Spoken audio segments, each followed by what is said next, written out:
Hi, this is Carolyn Elefant, and welcome to my little corner of Solo Practice University. Some of you may already know me from myshingle.com. That's my blog on solo and small firm practice, which has been running since December 2002. I'm also the author of the book Solo by Choice, How to Be the Lawyer You Always Wanted to Be. And finally, like many of you, I too am a solo by choice. I started my firm in November 1993 when I was laid off and I couldn't find a job, but here it is 2009 and I'm still at it. Now, one of the questions that I'm commonly asked as solo is, don't you get lonely working by yourself? Or, what do you do when you just want to bounce an idea off somebody? I always walk down the hall and ask a partner, but what do you do when you work by yourself? Well, what's funny is that from the day I opened the doors of my firm, I've never felt as if I was working alone. Through working on projects with other lawyers, or attending networking events, or creating my own events, I've always felt as if I'm constantly working with other people. And what's more, they're actually people I like because I get to pick who I work with instead of being stuck with them. And so that's going to be the subject of the class that I teach here at Solo Practice University. How to use collaborative technologies to create your own association. I'm going to show you how, with collaborative technologies and a little bit of planning, you can put together your own associations that will guard against the loneliness and isolation of solo practice, help you find financial satisfaction, financial reward, and also personal satisfaction. Now, the first part of the class is going to talk about the different types of associations you might create.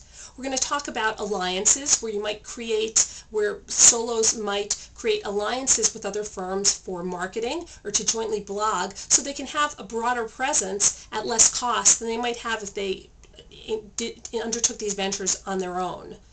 I'll talk about these informal groups that you might set up. Some people call them posses or board of directors. This is a small group of trusted friends who can advise you on different issues. I'm also going to talk about the concept of the business networking group. These are groups that you set up for the purpose of networking to generate business. And I'm going to give you several case studies of attorneys who've set up different types of business networking groups that are responsible for generating tens of thousands of dollars in referrals back and forth members in the group each year. Finally, I'm going to talk about what I call the aggregation concept of association. That's a situation where there might be potential clients, perhaps small businesses or individuals whom individually you can't represent, but if you could aggregate them so that they could pool their resources, they could afford to hire you to represent all of them. And so I'm going to talk about how you can create aggregate associations to represent small clients.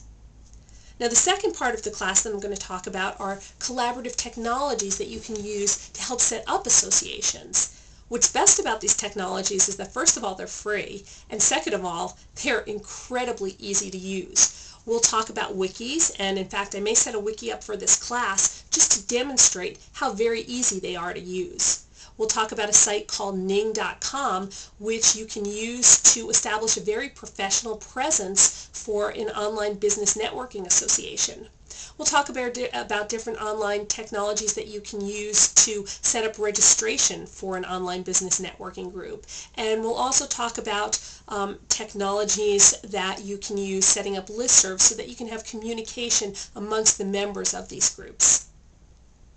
Now, the third part of this class the third issue that we're going to discuss is ethics, because this being a law school, we need to discuss ethics. So we'll talk about some of the potential ethics issues that can be implicated when you set up different types of associations. For example, with the law firm alliance model, we'll talk about issues like client confidentiality and checking for conflicts of interest. And we'll also talk about potential malpractice liability issues that can come up in the context of allying yourself with other firms.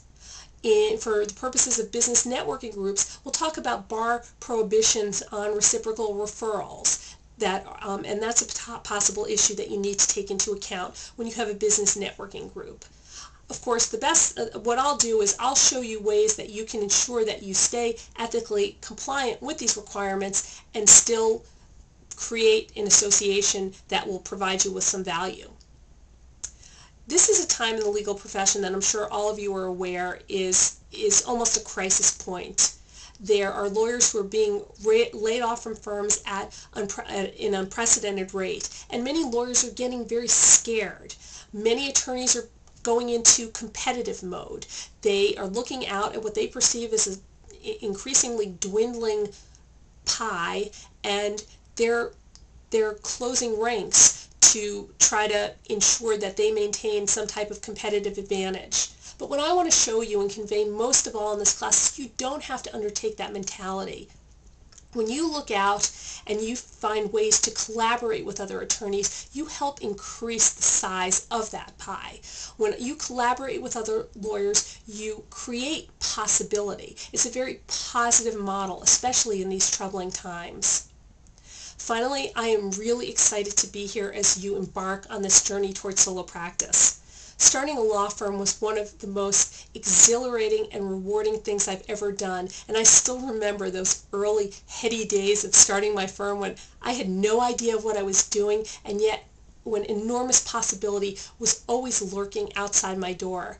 I am so excited and so privileged to be able to be here with you as you start on the course to solo practice. I look forward to seeing you in my class on the first day of school.